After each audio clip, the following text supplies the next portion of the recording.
Hello. This is the first. We have a 2-week hiatus, I believe, for this mid. Is it? I thought we go back on the 21st. The 21st. Yes. Okay. Yeah. So it's a 1 week. So yeah, this is hiatus. This is our hiatus episode, basically, that we're doing. While we wait for the show to come back. And what we really want to do is talk about world building and really crazy theories, and maybe talk more about shipping in depth than we usually do, like everything that we think about characters' backstories, characters' motivations, what might be going on in the setting. We're just totally gonna go crazy. So first of all, guys, I'm obsessed with the moon. Is anyone else obsessed with the moon? I can't stop thinking about it. I'm not. It's burning. It's on fire, Min. It's on fire. That doesn't concern you? It's a long way away. Not really. Not that far away. It's a big deal. But because it obviously is, at first I thought, oh, that's cool. It's just when I first saw it in the pilot, because I didn't really, I guess, I saw the promos beforehand, and I heard the one with the prophecy, and it was talking about the moon aflame. But when I saw the moon burnt, with the lava flows, the moon was burning. Yeah, I didn't make the connection until they started talking about the prophecy, and I was like, oh my gosh, the moon really is a flame. It's not a metaphor, but it has to do with something that they did. It has to do with the Black Blood somehow, if it's involved in the Black Blood prophecy. It's something measurable, it's a specific event that everyone knew was going to happen, so that means that it wasn't always burning, but now it is. People knew it was going to start burning for some reason. Mm-hmm. And I'm like, why? How did they know? Is it because the moon's geologically active again, or did we go there and we messed it up, into the time machine, and that's part of this apocalypse they're recovering from, in Ruby or whatever, where the moon's just broken because stuff happened a long time ago, so, and I'm wondering if the place that the Lukiri are is the moon, because being on the moon, especially when it's burning, sounds like hell. It doesn't sound fun, and it sounds crowded. And so it would make sense, because whatever power she has that her mother transferred to her, that's a special power apart from being a black blood. There's some special power to open a portal to this place. And I think we're all kind of assuming it's another dimension so far. Everyone's kind of got the feeling that it's the Fae world or another dimension, scientific, sci-fi wise. Either which way you go, whether or not it's fantasy or sci-fi, it seems oh, they're in another place. But what if that other place is just the moon? You know what I mean? Mm-hmm. Yeah. Yeah, that could make sense. I mean, I thought it was the moon already, so. Yeah, but the thing is, I lost my train of thought. I was about to say something important about the moon. I'll get it back later. But let's move on to the Lukiri. Do you guys think they're all evil? Or do you think... Misunderstood. It's kind of like calling a wolf or an animal evil. They're not evil. They're just different. The wolf that eats the deer is evil to the deer, but the wolf's just doing its thing. Yeah, it's just... But it seems to be a bit, it seems to be pretty sentient, intelligent, but it seems like its motivations are clear. It's not, killing people out of any specific malice unless they attack her. It's trying to provoke her to do what it wants to free its people.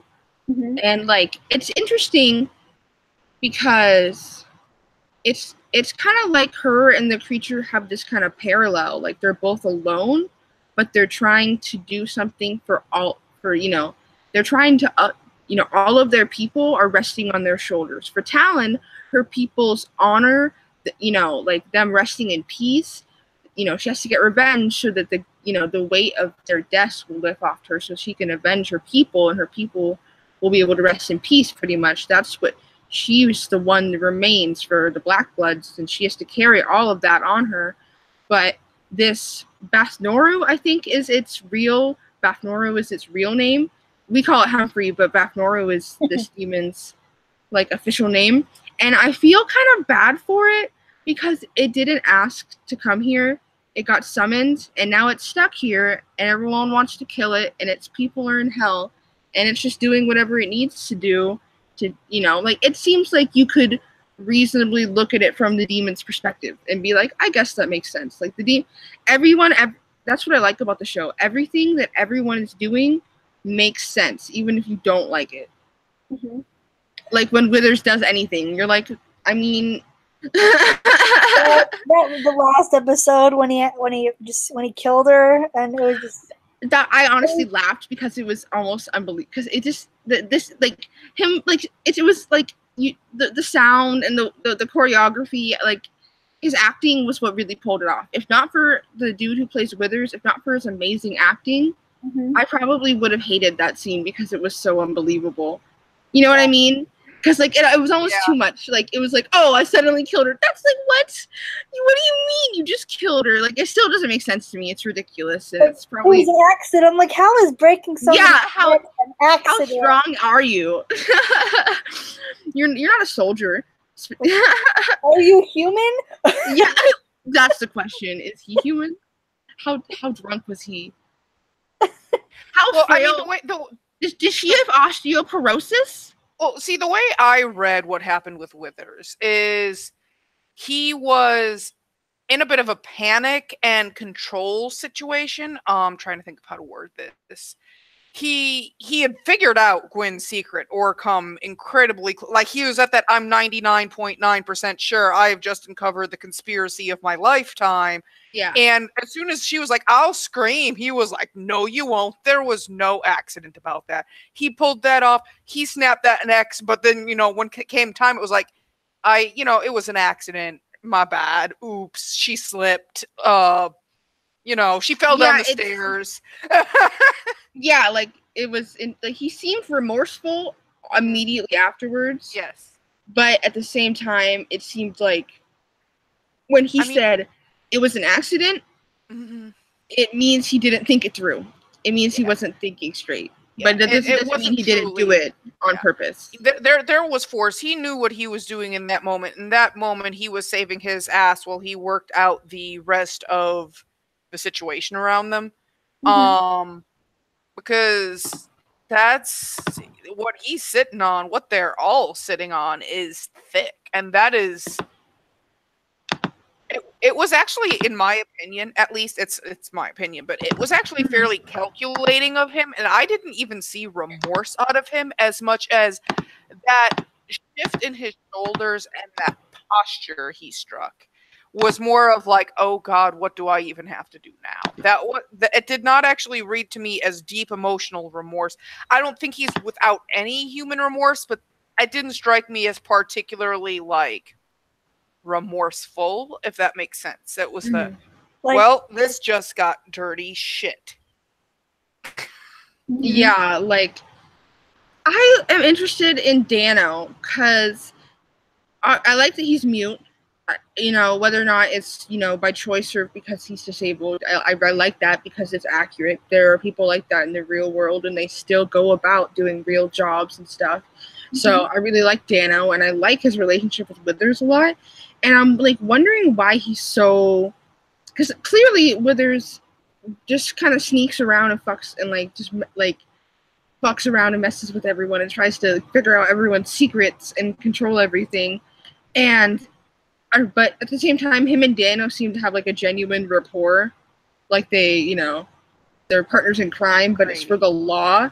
So they're kind of this chaotic neutral. That's a good description of them, chaotic neutral. Or true neutral, even, maybe lawful neutral. I don't know. They work by their own code. They're doing their own thing for what they think is good, pretty much. Yeah, and for their situation. I really liked I really like him. We had joked because there's supposedly going to be on Cult Fans and upcoming. We don't know. We have like set a hard date, but we got his actor, and I'm like, if he comes on, we're all obligated. Oh yeah, for sure. Yes. Like the second he comes on, we'll be like, "Hi, hey, what's up?" That's awesome. Yeah, I love we're whenever if we get to go to cons and stuff, we're gonna be like.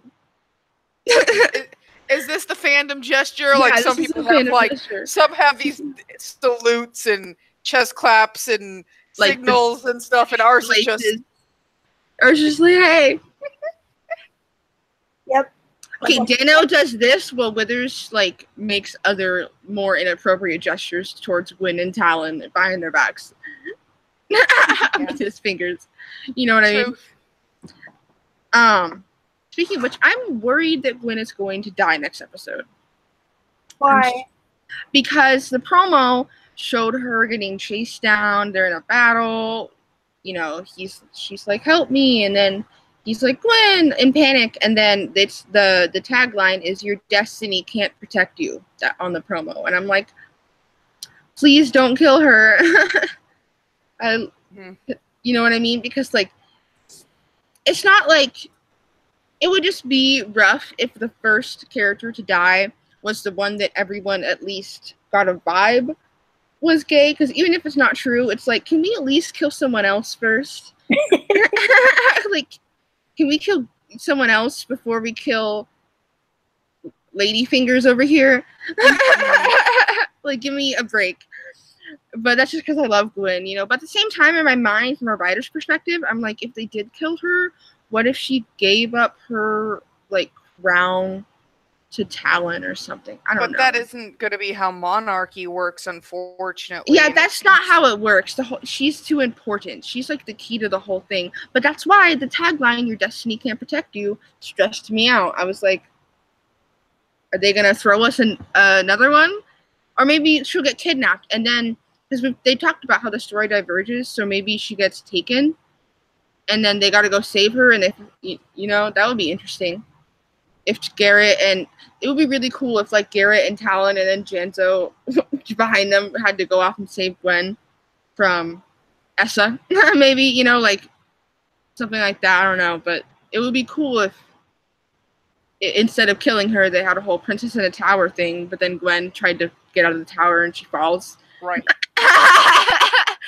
Obviously, she's not a complete damsel in distress, but she is not that competent physically compared to other characters. So, her premiere was her like falling off the roof behind Talon. Basically, she tried. So. Yeah, she would try for sure, but I feel like she'd have a better chance out like using her words and outsmarting her captors. If she was in that sort of situation, she would probably mess with them and try and Or I feel like, oh my gosh, I don't know why that just reminded me of that time that Caesar got abducted and he was like, you're not asking enough ransom for me. I'm worth more than that. Why did I feel like Gwen would, if Gwen was drunk and got kidnapped, she'd be like, that's not enough money. I'm worth so much more. Right. I like how she goes from responsible to trying to reject her princesshood to trying to embrace it. Like, she seems like she wants to help the people and she wants to fulfill this destiny that she's been told to do her whole life, but at the same time she feels trapped by it. Like, imagine if your childhood best friend got killed instead of you and you had to assume your dead best friend's identity, and then your dead best friend's mom killed herself because she hates you. Like, Gwen's had a rough time if you think about it, which is why I was mad that we didn't get more Gwen scenes after she said that they could take Talon, because obviously she would be really upset by that. Like, she feels trapped, and that's a reflection of her whole life. She's, no matter what she wants, no matter what makes her happy, no matter what she thinks is even the right thing to do, she's trapped by this obligation of a dead girl that she barely probably remembers hanging over her head, not to mention the entire kingdom. But I feel like it's also on a much more interpersonal level with Kalkazar. Like, she can't act, like, when she stopped him from killing Talon the first time, she was really pushing it, because I don't think that she was even capable of pushing it further, because he killed his daughter. How can you push it? You can't push hard against that. She was really taking a gamble in that first episode. And that's probably why he gave in, because it didn't seem that important at the time, right? She was like, whatever, be gay. If that makes you happy. And then now he's like, it's too much. We got to do it. And she's like, I can't do anything else because she's trapped, you know? She's like a bird in a gilded cage. But the gilded cage is made of the rib cage of a dead little girl. Morbid imagery. But it's really messed up that she, you know, she's probably live her whole life like that. Yeah, her entire life is in hiding, but they've been hinting at that since episode 1. It's like, Daddy owns the Outpost, basically, but oh crap, they're here, and if he sees me, he's gonna kill me. So her whole life has been like that. Yeah. But I wonder how Garrett knows. I want to know more about their past, because it's clear they've known each other since they were children. So they've been like sweethearts since they were kids. And he probably went into the army. In fact, I'm pretty sure it's specifically implied that he went into the army for her to fulfill this plan. And he doesn't like being in the Covenant army. And he gets all prickly when people think he's like the other ones. But he's specifically there with other certain good guys to infiltrate the system and take advantage of it. But he only did that for Gwen. So yeah, it's really interesting how because it's also clear that they're starting with their rebellion soon, because that was also in the promo. She was like, we can't wait any longer, it's time to do this. Also, like, Garrett his mouth is just covered in blood in the promo. He's just covered in blood. That's fun. Yeah, I'm worried for him too. It's either like I really doubt anything truly, like, the show is full of bad things happening to people. When I say anything bad is going to happen to Garrett, I mean, like, I don't think he's going to be murdered this episode or anything, because, like, he was marketed as the leading man for the show. Like, during Anon's build interview, he had mentioned, you know, when he had applied for Janzo, because he had first come to be Garrett, and then he saw Janzo in the script and was like, this is who I want to be. I want this guy. And they were like, are you sure? Garrett's the leading man. So I really doubt if Janzo's going to be pushing through that anything, like, cripplingly, permanently awful is going to happen to Garrett this early. I am more worried about Gwen. I am worried relatively about Talon, because she seems to have a habit of getting skewered. Yeah, but she'll be fine. She'll be fine. She didn't need that liver anyway. Yeah, like. So I feel like, on one hand, I love that they did that in the first episode, because I do think it is kind of, you know, as far as the suspension of disbelief goes, I don't think it's that unrealistic compared to everything else that's on TV for her to survive these stab wounds. You know, you mean what I mean? In relatively in the context of the show, but I do think they kind of, like, I can understand how people might have been a little turned off at the end of the very first episode when they're like, you know what I mean? I can understand how that might impact some people negatively, but I personally felt like it was, you know, a power move. The end of the episode was actually the hook for me. Seeing the wolf show back up, and I knew in a flash that was the wolf. If you saw me sequence my video, I'm like, that's the wolf. Yeah, side by side, it's the same look even. And seeing the wolf come in and pick her up, and the statement, I will say, first episode, I was not a fan of the way they had him write in blood on the floor. I'm like, that is some strangely immaculate handwriting. And it was I understand the poetry, and I love the one remains line, but it just, I don't know, something about it seemed like, I felt like, do they not have numbers? He's not going to spell out 1. He's dying. But it wouldn't be. It's like, I'm dying slowly, but let me make sure to write very crisp, clean letters. Should I 1, or should I 0 O-N-E? I'm dead. You know what I mean? Like, that's not. Teldred 1. Teldred 1. Teldred on. Teldred on. Someone's like, do you think he meant off? Tell him off. Are we supposed to yell this? You'd be like Dread number 1 remains or something, and they could have and it seemed really like almost too clear. Like Dread shows up and he's like, "Why am I like no like in my mind like in that scenario like Dread shows up and he's like, why was I summoned?" And they're like, Chanel number 1. I don't know. Dread number 1. Like they were so clean. Usually, if you're dying, your hands are going to be dragging a bit. He like perfectly inked his fingertip like it was a quill pen, and like that dude took calligraphy classes his whole life, and he was like, "It's finally time. It is my time. It's my time. If I'm gonna die." Okay, but you know what really what I think is funny? Like, why didn't he reach over and get the black blood? That would have been way more like I don't know. I feel like he intended for like, I don't know, someone to like, I don't know. I felt like it would have been interesting if he'd been using the black blood instead of his own blood, because what did he do? Reach down and stick his you know what I mean? Feel around in there a little bit. Yeah, just swoop, just probably getting it out like a. I don't know. Once you pull out a blade like that on a wound like that, you will start bleeding like a motherfucker. Good point. That's why I'm not supposed to. French. Yeah, that's why little PCA like every time there's a TV show, someone like pulls out something out, and you're like, don't do the thing. Unless it's like. Unless whatever stabbed you is threatening to puncture something worse every minute, you just don't pull it out. That's like stab number 1. And you are uncorking it then. Yeah. Like, unless it's going to sever your spine if you move, don't pull it out. Quick off topic, I know it's Outpost, but I actually, on this topic, there was a woman who was pregnant, fell from a second story in her home, fell onto a microphone post. The microphone post went through her chest, went through her heart, popped out the other side. Her heart kept beating, and she went to the ER with the microphone through her heart, and she ended up surviving because she hadn't pulled it out. Well, yeah, they're definitely like, we can't move it. Someone on the, I bet someone on the scene was like, quick, pull it out, because they saw movies, and someone was like, I'll kill you if you touch my wife, or something like that. You know what I mean? So, like, that's crazy.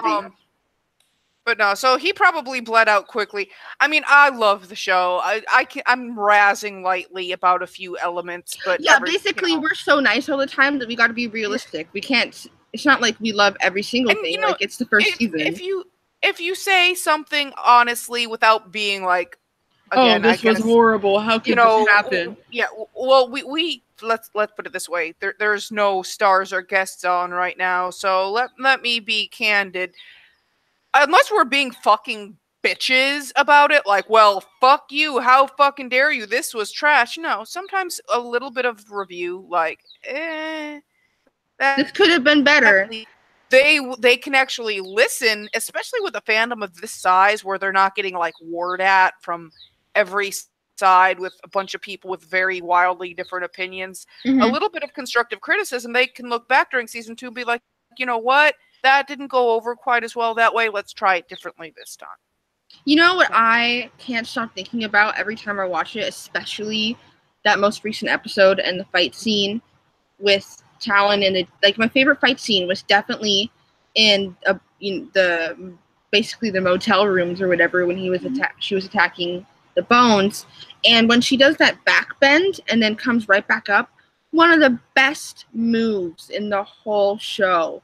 It was so good, so smooth, well edited, great cinematography. I just wish it wouldn't have been. I wish all the action wasn't so far away. You know what I mean? Like, I wish we could get a few more close-up shots. Like, especially on that one, I couldn't stop thinking about how I wish that we had been able to have a camera, like, right, maybe, like, just under the edge of the bed that she bent back over, just right there, so that you would be able to, like, get a close-up of her head and stuff, like, flying back, or even, like, because she went so far back. I, like, went through the frame. She went so far back. If there had been a camera in a certain place during a certain shot, she could have made eye contact with that camera during a back bend and come back up. That would have been the coolest thing in the world. It would have been, like, one scene added to that that would have made it a way more impactful fight. So I just like kept thinking about it in my mind, like I wish we'd seen her face when she did that backbend. Like that's all I could think about. You know what I mean? Yeah. So I love the fight scenes, but there are certain things where it's like I wish I could have been a little closer, or it would have been, or stuff would slow down more. You know, like I like velocity stuff. Obviously, I like some fight scenes that speed up and slow down, and kind of give you a a better flow. But I really like how they get a natural flow in this show. Like everyone's choreography and their moves. I especially like. I think the second episode, her fight scene in the bar with Withers and his men. The camera movement and that scene was great. We got, we moved with them, and it felt a little bit more like you were in the fight instead of watching a stage play. You know what I mean? Yeah. And I've got to say the choreography the battle choreography has also improved. One thing I noticed, and I admit I noticed it on the first episode. I was blunt with my review, but in an understanding way of understanding limitations and whatnot, where there were certain parts, for example, in the battle episode 1, it turns out when Thor was on this broadcast, if I remember, and he had mentioned, we just kind of went out there and they told us, like, you each kill 3 things and that's that. Like, go kill things. And we're like, how do we kill the things? Just figure it out, kill things. Whereas over time, they've really refined. Yeah, they've got, their stunts and their battle choreography, and you can see it really crispening up and shaping too, and very quickly. And I kind of like the mix of more choreographed, par for par scenes that are more, into the Badlands Kingsman like, that have that kind of, flow, and then scenes that are kind of more realistic, like the Plagueling scene, or a few of this, or like when she, a few of the scenes in the first, like if we can mix in a few of those like scenes that feel like it's a sudden, unexpected battle where someone's really unprepared, I feel like that's the best time to do that thing where it's like, just do it. Like I feel like they made a good choice in that first episode, and that's why it worked, because you could tell some of the stuff was choreographed pretty well, like her first fight scene when she's kicking dudes around. Like I didn't like how everyone kept passing around her. Like she was fighting in the middle of a crowd, and that bothered me because the shot was so far away that I couldn't get a clear view, so it felt like, so that bothered me. But her choreography was cool. But then she goes, to the, the fight with the Plaguelings and stuff, and those fights are a lot more, hectic, and now we know, they were more improv. But I feel like it makes sense because there's a difference between fighting a person and fighting, a zombie, basically. Like there's a difference between, or a horde. Yeah, there's a horde of things. Like there's a difference between, fighting a group of soldiers who are trained in a certain style, and you're having an intellectual battle with them at the same time. You know what I mean? Like you're on a sentient level, you're interacting with people differently. But when you're running from a horde of mindless zombies, you're not really. It doesn't feel like the right time to have a dramatic fight scene with cool choreography compared to having a dramatic fight scene with other human beings. Like when her fight with Shek, ooh, so good. I agree, but I don't know who their current director is, for example. Like Jess was it again Thor that told us Thor was shocked when someone had mentioned that Jess is an MMA fighter. But MMA, for example, is very different from sword fighting. And I love Jess to death. She's good at what she does. But I can say, looking between episode 1 and episode, 2, 3, whatever. We know that she started early learning with like the swords and stuff before this. But she picked it up. She's picking it up really fast. That's what I'm saying. The choreography has crisply improved, though. I am buying the sword fighting easily now, whereas there's a couple of ones where I was like, early on. So I really love the way the show has been coming together. I am the resident friendly critic. I won't tear something apart, but I'll look at it and be like, you know what? It's gotten better, which means there was flaws at first, but the fact that it's improving is amazing. Sonali's here. She's literally the only one watching this besides us, I think. It's literally just us. There's just 3 us people and Sonali. 4 people watching. But that's just us and Sonali. Do we count towards it? I have it open on mine to look at the chat, And I think that this might count. I don't know. There might be some other people. If you're here, say hello. We are so excited to see Sonali's character. We are. Well, before you got here, I was ranting on and on about that's what I'm mostly looking forward to in this episode, because I'm Sonali trash at this point. Oh, aren't we all? Like, I thought, like, when I first saw the show, obviously, I was like, oh my gosh, this Jess Green chick is so hot. I'm going to fall in love with her.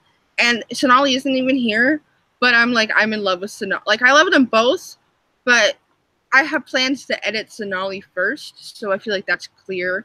Like, I don't make a lot of edits that are just of celebrities. I'm not really used to doing that, but I want to do it more.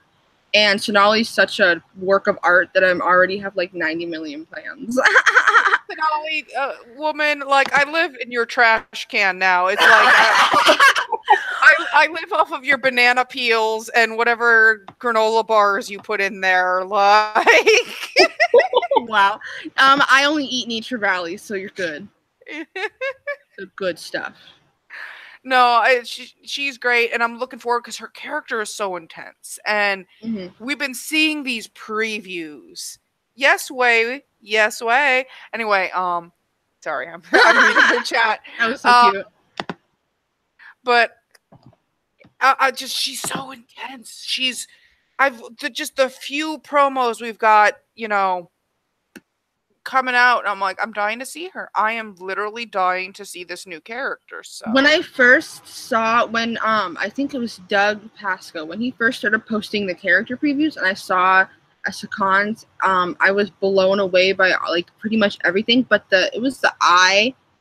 The eye in our forehead really draws the whole look together, and it's like my aesthetic in so many ways. And she literally like, I literally freaked out and sent the picture to my girlfriend because she's like all of my girlfriend's an artist and she draws characters, and she does that thing where she puts that all-seeing eye all over them. So I'm like, it looks like you designed this character yourself. It literally looks like something my girlfriend drew. So that's why I think I like Essa the Con, because the minute I saw her, I was like, this looks familiar, but also like nothing I've ever seen on TV before. You know what I mean? Intense and half naked. Oh, thank God. Oh my gosh. God is a woman and she's gay. That's, we approve. Preach. Jesse's been like, just like nodding this whole time, but the minute I said that, Jesse's like, yes. She said, I love that third eye. It was a nice touch, and I'm happy they let Michaela do that. Who is Michaela? Tell us. I love makeup artists, for one thing. Oh my gosh, the makeup artists on The Librarians were amazing. Where was it? I read it somewhere, and she just mentioned it now that the choice. That they did ask me what else I wanted or felt that Essa needed. The line down her forehead and chin, the dots, that was me. But Michaela is the makeup artist. I feel like the lines and the dots add so much more than, because they're all saying seeing eye is cool, but it's so used often, right? It's kind of, but like the geometric, addition to it kind of like really makes it unique to her character. So that was such a good choice. It does. 100% good choice, Sonali. We thank you. Yes. I think about the brain look every day. It looks like she cut her skull open. When you first look at her, I love it. I'm still trying to figure out what that is, and it kind of creeps me out still. I love her, but she scares me. Oh, right? I'm so excited. I'm terrified, but it's going to be good. Very tribal, very nomadic makeup. It reminds me of every sport game I've ever played. But, like, the best video game ever. That game is addictive. It's not even fair. It literally changed my life. I played as a little kid, and like my mindset, the way I thought about the world, changed. Now I'm a futurist because I just don't have an option. All I think about is the far future and the far past. It's meant to scare people. That's the point. Essa is human. Yeah. But she wants to look like she isn't. Obviously, she wants to have. She obviously seems like Essa strives for this otherworldly, but kind of almost a demonic look. Like, because it's such a fear factor, which makes sense with her allegedly big sword. Like, we're cussing allegedly a lot. Big sword. Are we talking like penis size at this big point dick now? energy. Essa Khan has the biggest dick energy in all of the Outposts. Big sword energy. This is going to be the sword energy. Oh my god, yes. Where's making big sword energy? BSE. BSE. Yes, you're so right. So true. I'm going to do that now, by the way, as soon as we can get a good shot of this supposedly huge sword that everyone's instantly going to be like, hashtag big sword energy. It's time. It's going to happen. I'm going to I'll make an edit just of like big sword energy. Yeah, just I'll find a way. I'll find something that fits. Sword is as big as she is. Oh my god. Then again, that means it weighs what, like 50 pounds? No. Okay, but that reminds me of King Arthur, Legend of the Sword, when he like drags the sword on the ground, and it's a metaphor. Like, but ooh. After Tuesday, after she premieres on Tuesday, she gets to put out some photos. We can all look forward to that. I'm so excited. We're like salivating at the mouth. We're like, yes, finally. I can't wait to draw her with the big sword, and I love swords, and you and my girlfriend both. Sword chucks, yo. Anyway. Yes, dude. I'm editing a Ruby thing right now because Ruby is coming back, and if you like the Outpost, you would definitely like Ruby because ladies and weapons and good world building. I never got into much. At first, you're like, what is this? And then, I swear to God, halfway through the first season, it all turns around, and you're like, this is the most beautiful piece of art I've ever seen. It's on Netflix, right? So then I can just watch it on there, right? And can I take a second just to tell Sonali, I don't know how long she has, so I want to say thank you so much for taking a couple of minutes of your day and showing, I don't know, chat, stay as long as you want, but... Thank you. Fight the demon? For sure. She's in the chat and says, "Oh well, it's heavy. Essa has to look intimidating. She's up against men and then demons." Ooh, that's interesting. That makes sense. That would make sense because if they're like, I've been thinking that if Bafnoro doesn't get what he wants, people are probably already know something's going on. Like think about the Outpost so far. From the perspective of everybody else who lives in the Outpost that is not these people. Right. Yeah. They're just living their lives. Everything's fine. And then not at the same time, a bunch of Covenant people show up, and this weird chick shows up that has to get dragged into the gate forcibly by the captain of the guard. And then she kills those Covenant agents, and then all suddenly, if there's a murder spree of people getting dragged through the streets and put under her window at the pub, and everyone's just like, okay. And then she's like seen. Remember in the first episode when she was like leaving out the window with Gwen? Everyone obviously saw that, especially when she walked past Bill, and Bill was like, have fun. I was so sad Bill died. He was my favorite character. I'm going to read this out real quick because some people will end up just listening to this as a podcast. Sonali had mentioned that the crew, those who came up with her character, were all really excited about Essa, so they went all out on her costume. That's some good props to the costume and department and everything. And she's honored that they were so excited. They gave her such a great look, and we're happy to make her so different. She is crazy and intimidating, and even Lord Dread is uneasy around her. We'll get to look forward to that in the near future. That's what I love, is that she's so...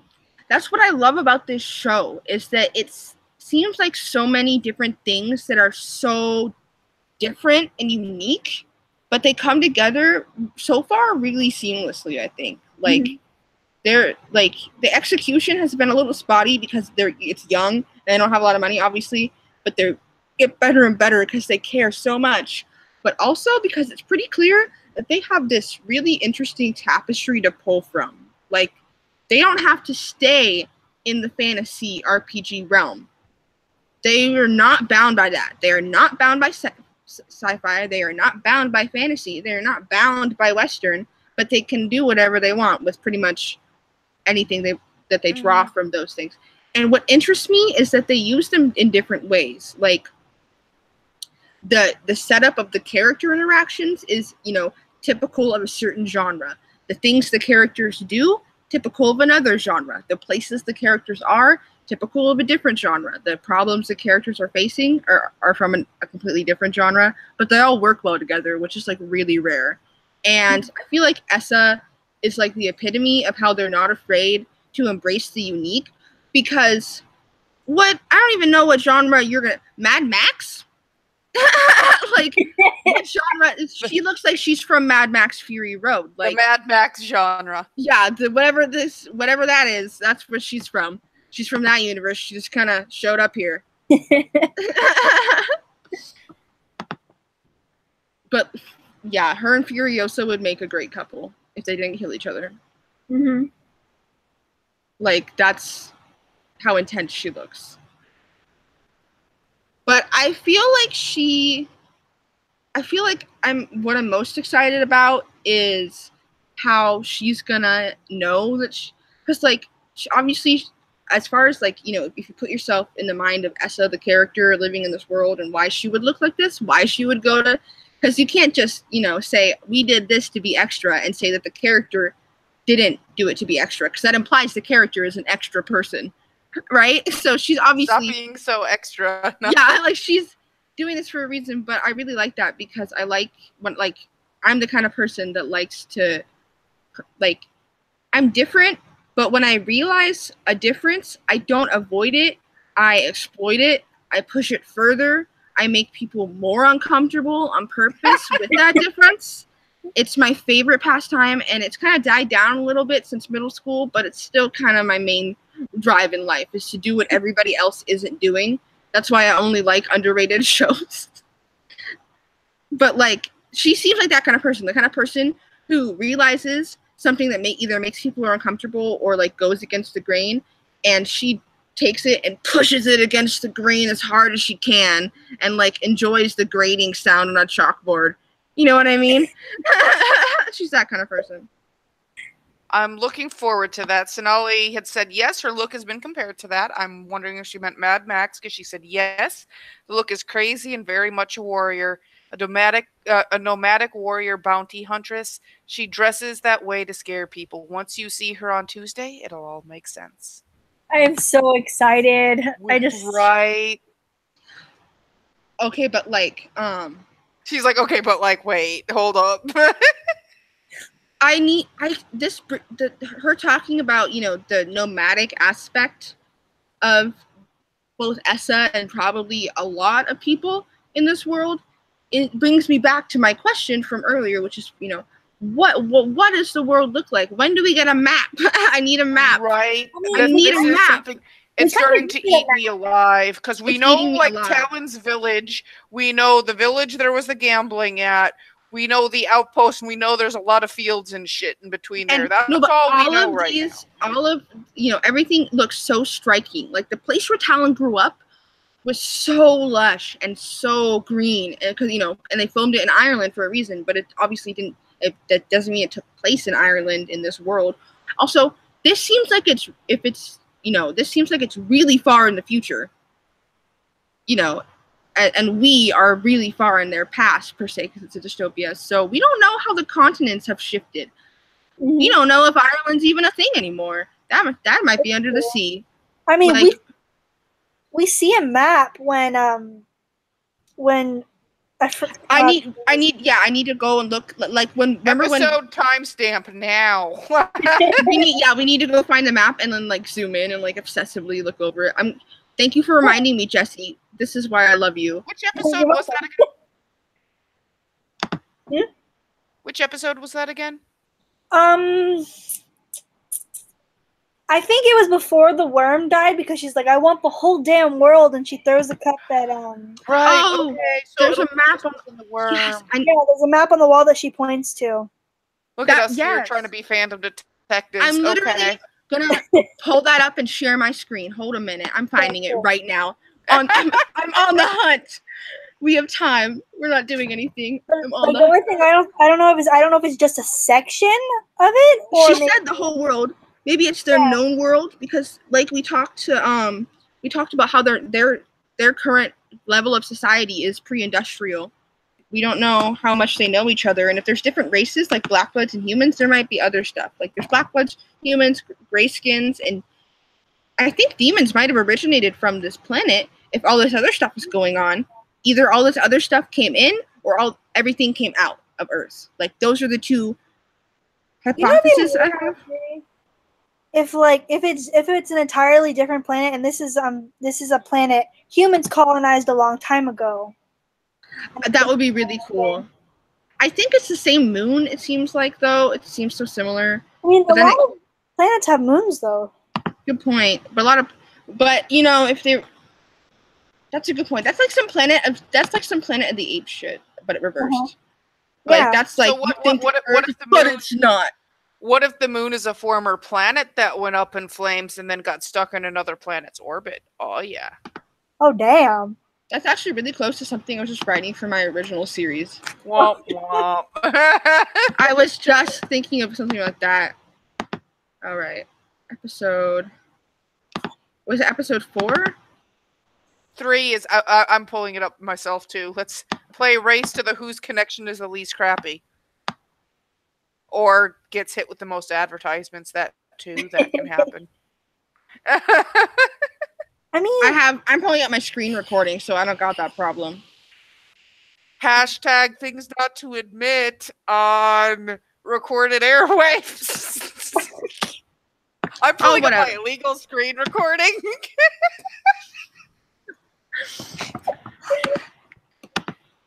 I'll edit it later. As if I am excited to get the iTunes version though. Like this is just for now. In the chat, isn't the first episode free on iTunes still, or is that? Why don't you check the CW? It doesn't. I never get ads for that on there. But I have an ad blocker. I'm on the CW, but it hits me with ads, so it made me turn I also my have an ad blocker on mine, but I can't get on it right now because my computer's. I'm on my school laptop doing this. One, it made me turn my ad blocker off, but I actually probably would have anyway, because pretty much any time the app ticks in someone viewing an ad, guess what? The show makes money. It's like 15 cents or some crap like that. But if there's a million people watching, ads are good. If there's a million people, once you go into video like media, this, ads are good. You understand that you gotta endure ads if you enjoy content. Like that's just the world we live in. Yeah. I mean, I didn't realize why I didn't have ads, and I was so confused. And I was like, "Oh wait, I have an ad blocker up," and I checked that like a few weeks ago. Yeah, so friendly reminder from us: make sure to turn off your ad blocker for stuff you care about. Okay, will do. Scolded. No, that's not even. That's just like I have to remind myself too. It's not like I do it all the time, but it's a good thing. Yeah, I didn't even know that. I really didn't. The more you know. In our world, it's easy not to know stuff. Just like, people look at stuff like TV ratings, and really what TV ratings are is them gauging how many people are watching advertisements, basically. It's okay, but like the CW puts their stuff up so soon, and for a reason, because they understand that they benefit from people watching stuff on their website and from the ad revenue more than they benefit from people screen recording and pirating and stuff like that. Yeah. The CW actually is a very unique network. Let me actually flaunt the network a bit. I have my differences with certain aspects of the network, but I refuse to be a downward drag on air. They are unique. They are unique in that they are not obsessive about their lifetime views, and they're one of the few networks that equally measure truly the +3s, +7s, and everything else for their values. So if you watch it within 3 days, if you watch it within 7 days, the CW actually sees and cares about that almost as much as they do the live views. And other networks lip service that, but CW functions largely off of its digital demographic. So yeah, they don't ignore the that's the problem. I feel like so many networks now don't understand how far the internet has replaced television, even as far as streaming hubs go. Like, people don't get their stuff, cable, satellite, that stuff's really rare nowadays. More and more, it's about the online. They understand it in theory. And the thing is, ratings have always been in a decline since TV was made. Because in 1940, whatever, there was one TV channel, and then there were two. So guess what? Ratings got cut, and then ratings got cut in half, and then there were 4. So it's been a nightmare ever since. And then cable and all of these things, but now streaming video has gotten so big, and now there's 10 billion stations. If you want an idea, in 2005, some shows like ER still ran a 20.0 on their ratings. The highest rated show that wasn't the Super Bowl or some huge sporting event this year ran a 5 this year. Oh, damn. Everything, because there's so much divide and so much, digital and everything. So people are going digital. It's increasingly important. So the CW is, I will give them, ahead of the curve on their willingness to adapt to the digital environment. Mm-hmm. They went from having a 72-hour delay to uploading their episodes on the website to having an 8-hour delay, because they realized that even that space will turn the majority of an audience, especially a digital audience, towards other methods of streaming that don't benefit them. And it's not because obviously some people put more effort into being respectful and watching live viewings and stuff. I'm even planning to go all the way over to my grandma's house in another town every Tuesday to start watching these live. You know what I mean? Yeah. On an actual TV. But some people just don't have the option as much. So it's they need to make it available if they want to get their audience these days. Speaking of which, okay, so now back on track. Sonali said, "Ha ha ha, Essa will be traveling. You will get to see the landscapes. All of them will be venturing out. Next episode will start a new adventure. That's all I'm going to say." You don't have to worry about saying too much about, the next episodes, putting us in another direction, because we've already been told that a lot, that, stuff's going to go pretty much to the left. And I'm excited about it. So I'm really excited to see more of the world. And speaking of which, let me see if I can... I wish I could screen share on here. Can't you? Let me see. You should. If you go to the left side, it'll pop out. Yeah, it's something the green arrow. Oh yes, I got it. Okay. Okay, now I have the map here. Oh, wee! Quantum tunnel. That's really pretty. Whoa, gosh. Sorry, but yeah, here we go. So, okay. This looks like North America, but far in the future, where stuff has definitely shifted. Waterways have shifted. See, this looks like Mexico to the south. Wow, there's a lake now. Yeah, it looks like the Gulf of Mexico shifted over and kind of moved into, and so it, and then it looks like California looks like it's gone. What? It looks like California's gone. California's gone. Florida is gone. Sense. Most of the East Coast is gone. New York and Maine are gone. There's this whole new defined mountain range, it seems like, here. It looks like maybe this is South America shoving up. I'm really into plate tectonics, but it definitely looks like this is a shift of the Americas. And it might not be America itself realistically, or our world, but it's based on at least. That's what it looks like, but but as far as just it itself goes, it definitely looks like the South here is a very desert. This is where the Outpost, it looks like, is on this ridge of mountains right here. And it looks like everything up here is a lot more temperate and stuff. And it's interesting because if you look over here, it looks like a kind of like a jaguar's head. Yeah, I was gonna. And that's and stuff like that in a map is never a coincidence. So that's interesting. You know, it kind of looks like what's it called? You know, before all the plate tectonics separated. Pin your screen, woman. You're bouncing on the live stream. Oh right. But like What just happened? Oh. That I think you're referring to Pangea, but there were multiple supercontinents before Pangea, but the most recent one was Pangea. There were? Why did I not know this? I'm sad. I'm gonna look it up now.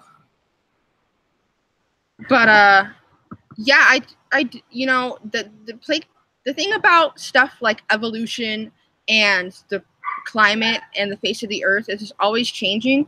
So when you set shows really far in the future, it's cool to take advantage of stuff like that. So it would make a lot of sense to me if this was a shifted area, but on its own, it looks like everything up here is a lot more temperate. And I feel like this is where Talon grew up, or somewhere around here in these more lush green areas, maybe on one of these islands, because you know they filmed it in Ireland. So she's literally traveled across the entire world to find these jerks.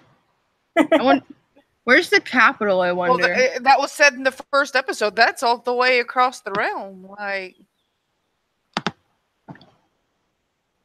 or I think it was that's halfway across the realm. And if you notice where the outpost is located, there's like, here's the green part of the map. Here's the okay part. And then there's the outpost line and the mountains. And then it's like, screw everything south of here. It's brown and death. Yeah. So. Deserts. It's, yeah. So it's that doesn't strike me as a natural desert, though. Just the fact that that map is basically cut in half, and there's no forests, no greenery, no patches popping up anywhere on half a continent seems bizarre. And I'm wondering if the outpost, you know, with the plaguelings, are the plaguelings something they've been fighting back from the other side of the wall? Is this like the thing with the is this Trump's wall? No. Trump's. I was gonna say Game of Thrones, but Trump's wall works too. We're in between Game of Thrones and Into the Badlands now. I'm fine. I'm trying to like zoom in, but I'm on my desktop, so it's hard. Okay, so what you do, screenshot it, and then increase the size. Good point. Okay. Enhance image. Enhance. That's literally what we're doing right now. That's not what I want. Oh, maybe it is. Is it what I want? Okay. Okay, it's still blurry, but this looks like a over here are green where it's down there still. So maybe the desert, the brown part, is where the land has been like polluted with like maybe like some sort of disaster. Yeah. Or maybe it's just maybe it's just a result of this weird mountain range. Maybe that just because like the place I live, I live in the middle of this weird valley in the middle of a weird desert plateau in the middle of the north because of the way mountains block off airflow. Mountains do some crazy stuff, you know, like. But what interests me is that the continent still hooks off far to the east and is coastal, and yet it still remains largely barren. There may or may not be some green down there. But then these islands right here are still green, so it's an interesting area. Except the other one doesn't. Look, there's the one that would be north of the mountains that is green, and then the island that would be south of the mountains is brown. Oh, you're right. Maybe. So that's why I was thinking maybe this all the brown is human intervention, where like maybe like if this is in the future, maybe this is like a nuclear thing that happened. I feel like that's maybe, but I feel like that's so typical of these shows. Okay. I don't know. Maybe it has something to do with the Black Bloods and the demons. maybe it's nuclear. Maybe it's something to do with something else. Maybe it's why the moon's on fire. No. Yeah, maybe that's the thing. Like maybe they did something and now that part of the world is messed up. Maybe this giant lake is a crater where an asteroid hit. Oh. What really something that has occurred to me, and it's going to eat me alive, and all we have as wild speculation is reality. Quantum tunnel. What is the true purpose of the outpost? It's sitting here guarding these mountain ranges. What was its purpose? Because clearly you don't just randomly go for no reason whatsoever. Am I going to put this ominous outpost in this ominous mountain range? So we're still honestly waiting for the true origins of the outpost itself. And we know who runs it. We know who guards it. But we don't really have insight on the purpose of the outpost and its origin. It seems like that brown area is the Grayskin territory. But then she would have had to come from the south already, and she crossed through a lot of open. I don't know. I feel like she came. I feel like she was. I don't know. I feel like all that desert she was crossing through. Maybe she was coming up from the coast. Maybe. And desert areas comparatively fertile lands anyway. America has its small deserts and the like. Yeah, like where I live. Yeah, and in Texas too. I feel like she was like going, maybe there's the Ranger Mountains.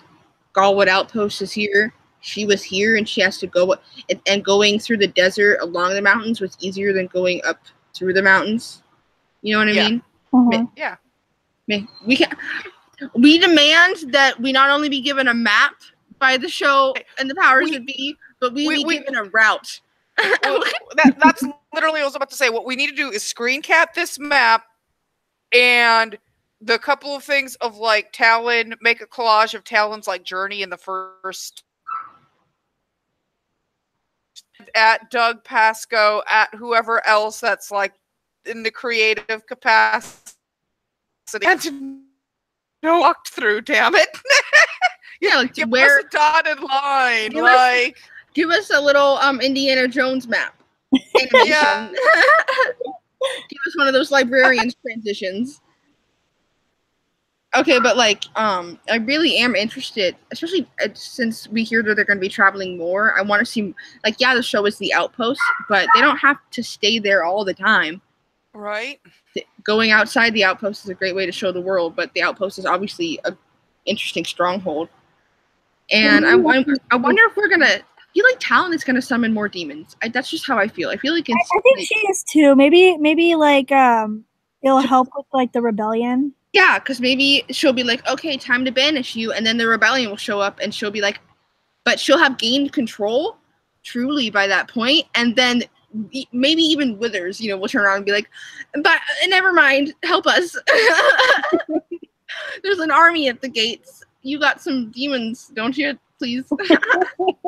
I feel like everyone's going to be like, Talon, help us. And she's going to be like, oh, really? After a whole season of shitting on me? Now you want my help? Okay.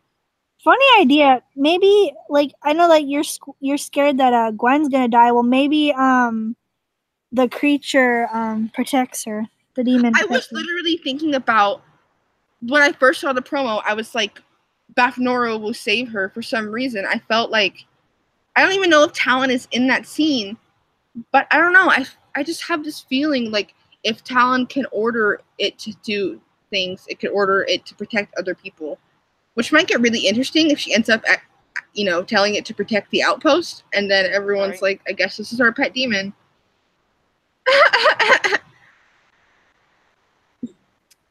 Humphrey, yes, Humphrey. We want, basically what we're saying is we don't want Humphrey, we want a Humphrey redemption arc. We don't want Humphrey to leave. Humphrey redemption arc. Yeah. Yeah, I don't think he's bad or anything. Like in the scene where Talon was fighting the guys, He was like I think like in the middle of like I think I'm copying what you're saying. He was like, yes, yeah. He's like, yes. I was about to curse. He's like, yes, bitch. Yeah, he was excited. He was like, go for it. I feel like the Smith tried his best, but I don't trust anything he said to be completely accurate because clearly he tried his best, but he did not have all the information. He wasn't there.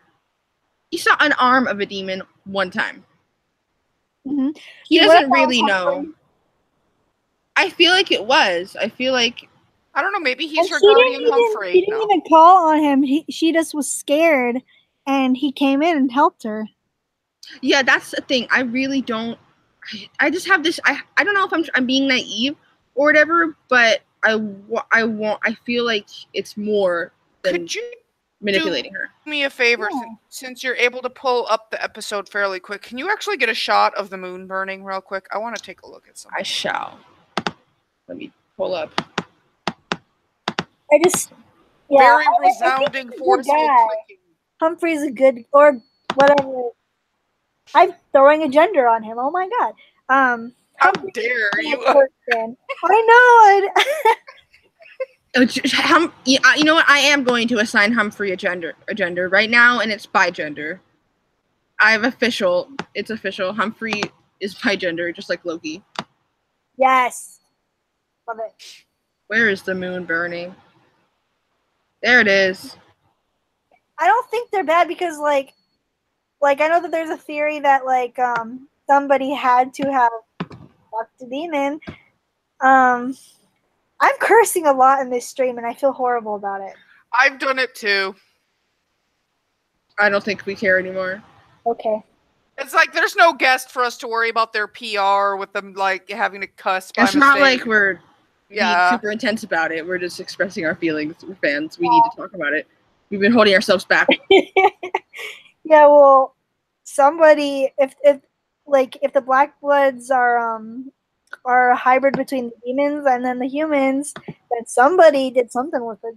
Yeah, like I said earlier, someone did something. Either they made them in a lab or someone had sex with the demon, which is just interesting. Either way. I mean, I'm chill with both. I think that'd be funny. Like, just, I don't know. Alright, so let me share my screen.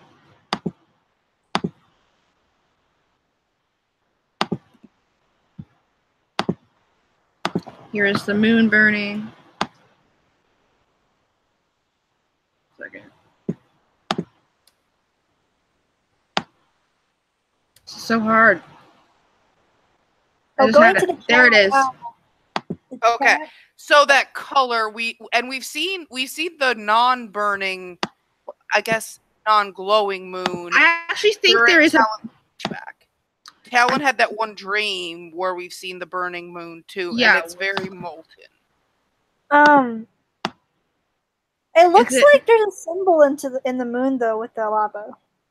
Yeah, the thing is, she sees it in her dream. I think you've gone past it, actually. Maybe not. Yeah, she doesn't get this. Okay, here we go. Yeah, it's in this ish. It's right before there.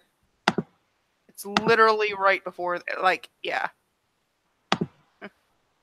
Ah! We're descending.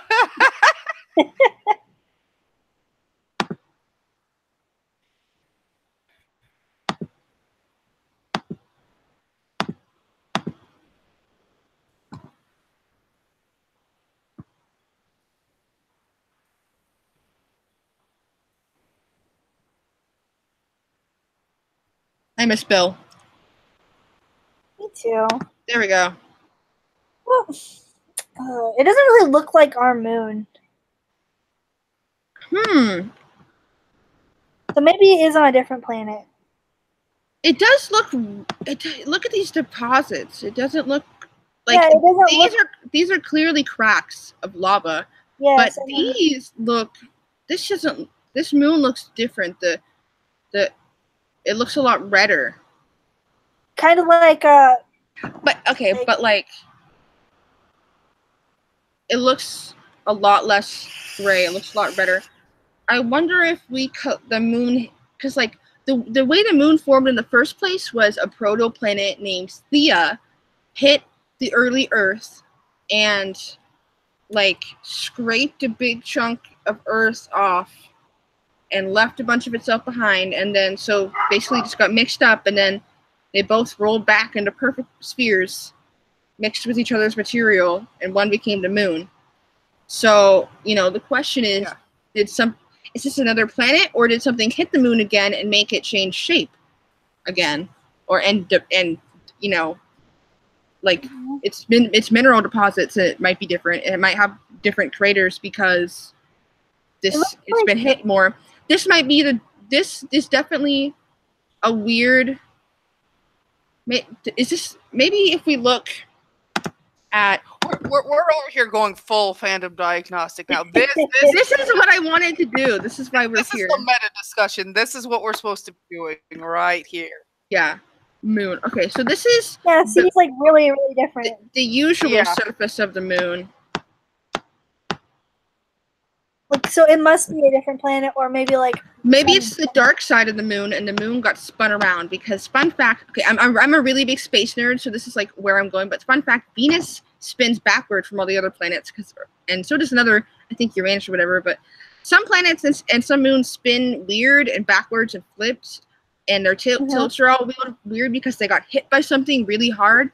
They basically got smacked in the face and spun around the opposite direction. Yeah. So if something hit the moon and Earth and made them reform a little bit and smack the moon around, maybe this is the dark side of the moon that we don't get to see often.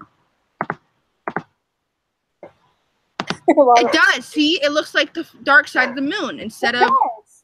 It's the. I'm telling you. Okay, so dark side of the moon. Yeah. Because they even have that crater. Look, it's shadowed, but they have that lower crater that's not as shadowed on the actual Earth picture, like down to the right. No, like on the picture you have, there is there you go, right there. See that? There's that hole. Now go over to the other picture. There's a shadowed crater in the same area even. Yeah. You've got the dark holes. And then, you know, if you think about it, where did the other one go? This part. Yeah, it seems like it's the same side. Yeah, so it does seem like the far side of the moon, which is really interesting. So, yeah, it could be another, you know, place, or it could be our moon. It just looks different to us because it's gone through some stuff. Looks like dust from Mars hit the moon. Maybe it just looks red because of this red. Yeah, the red background could be the red look. Yeah, true. Could be the, you know, but that's true. Like there is a lot of rust on Mars. Basically, Mars is rusty. So maybe what did Mars and Earth collide? Who knows? I don't think. That's the thing. I don't think humans would survive something like that. So I feel like it's more likely that the moon hit us, or something hit the moon, and then stuff from the moon fell and hit us, and we got messed up. Because just because these are just cracks right now, doesn't mean that the moon didn't break apart and then fuse back together from its gravity well. Mm-hmm. I'm sorry, I really like astrophysics. Anyway, it just seems plausible to me that the moon got shattered a little bit and then is fusing back together. That's what it looks like to me, because that's what it looks like when it was cooling down from its first era of geothermal activity. In fact, there was an era where the moon may have been habitable. They just found that out. There's papers on it. Look it up. So yeah, maybe this is where Humphrey is from, and he's like, I don't want to go back. You're not sending me back. It's a bad place. There's nothing to do. We already ate the flag you guys put there. That's all there was. You didn't leave us any crackers or anything.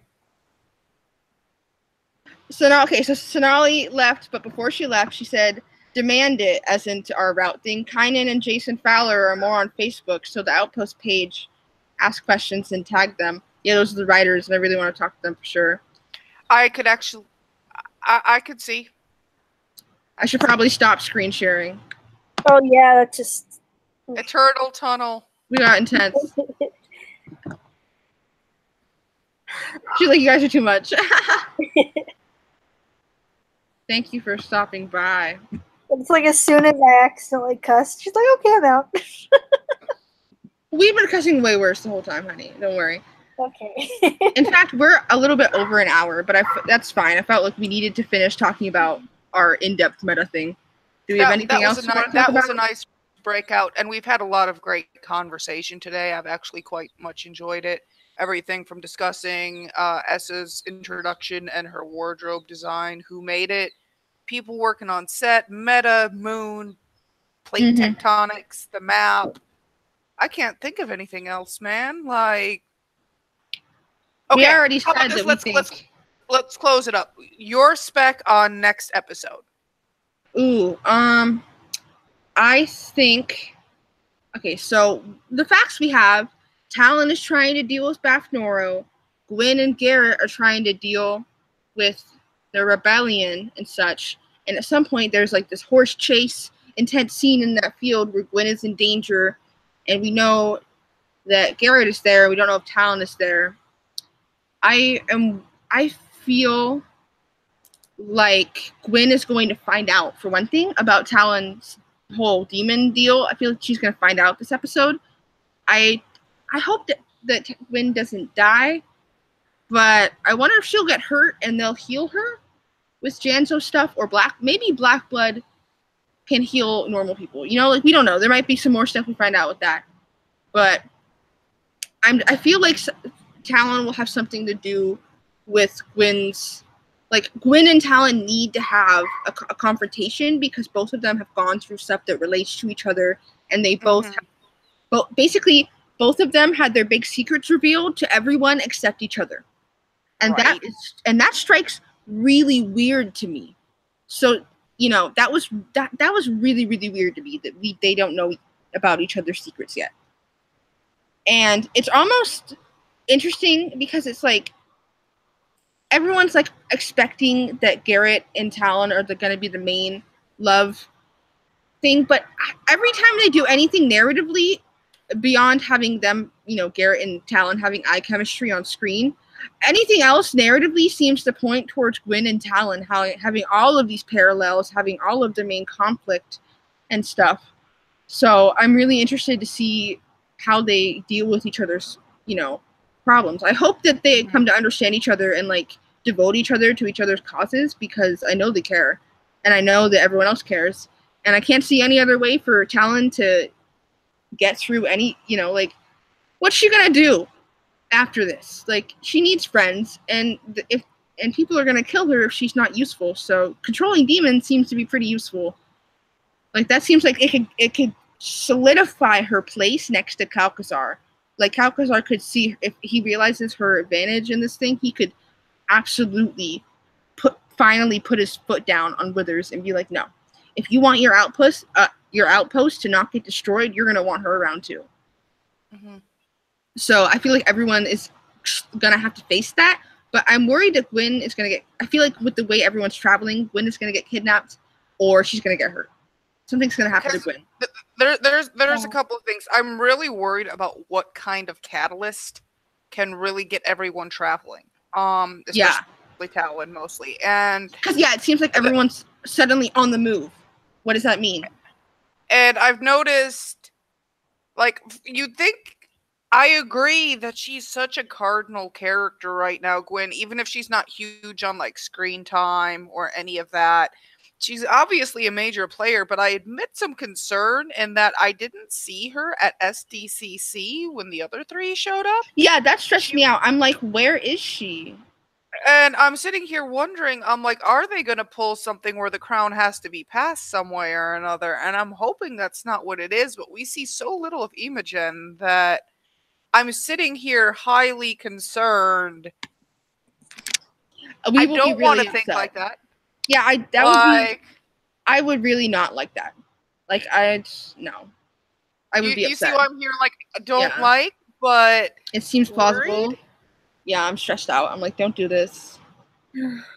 Also, I'm worried that it might cause some backlash in, you know, the small fandom we've already found. I'm like, it also doesn't seem I just don't see the point in giving the big reveal of her identity just to pretty much one episode later do that. So if nothing else, I'll take. Yeah, I don't want that.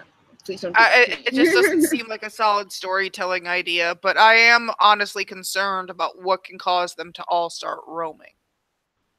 I feel like it's more likely that she'll get taken, that they'll realize who she is. Right? What if the Prime Order ends up pretty much invading the Outpost, and they have to all ultimately take their leave from it if they're going to survive? That would make sense. Or they want to take the fight to Dredd. But I mean, we've been seeing Dredd get hinted at. We've heard the threat. We have been told of the threat of them invading the Outpost or coming to take the Outpost out of their hands. This has been a looming threat already. We've already had the remaining bones show up on the doorstep, and all of them got dropped dead. So what happens next, but beyond the Prime Order themselves showing up to set this straight and everyone having to get the hell out of Dodge? It seems that the bones dying will be the catalyst for Dredd sending the bounty hunters or whatever. That seems like he's gonna summon them and be like, so those people are dead. I guess you're in now, to Essa and whoever's with her.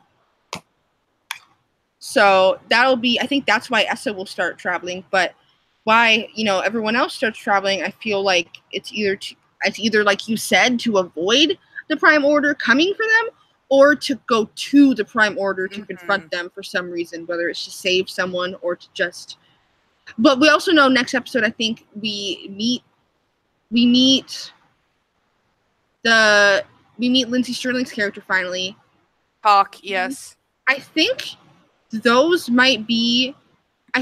are also those are the people that work with Essa, or they work against her. They might be opposing bounty hunters, and they use that. I think that they're also nomadic bounty hunters, and they use that strategy to disarm people and be like, hey, you want to hear music? And then they're like, blow dart. You know what I mean? I feel like they're assassins. I feel like I definitely don't trust them. That's a really cool idea, though. Music, you're dead. You're dead. But yeah, it seems like stuff's gonna get real soon. Mm-hmm. So with that, I think that we should draw this up. It's getting late, and the dogs are mad that I'm not. The dogs are upset. Who let the dogs out? Yeah, I have to feed mine too. So. Okay. All right. So this was productive. Great. This was a productive discussion this time. I was really happy with it. It's been great, guys. Thank you for letting me show up. Mm-hmm. Thanks so much, everyone who stopped by to watch and everyone who watches afterwards. And if you watch this afterwards, feel free to comment your theories and stuff down below, or hit us up on Outpost Order on Twitter so we can talk about them more, because we're not going to stop. We're going to keep talking about it. Good luck making us shut up. Yeah. Good luck.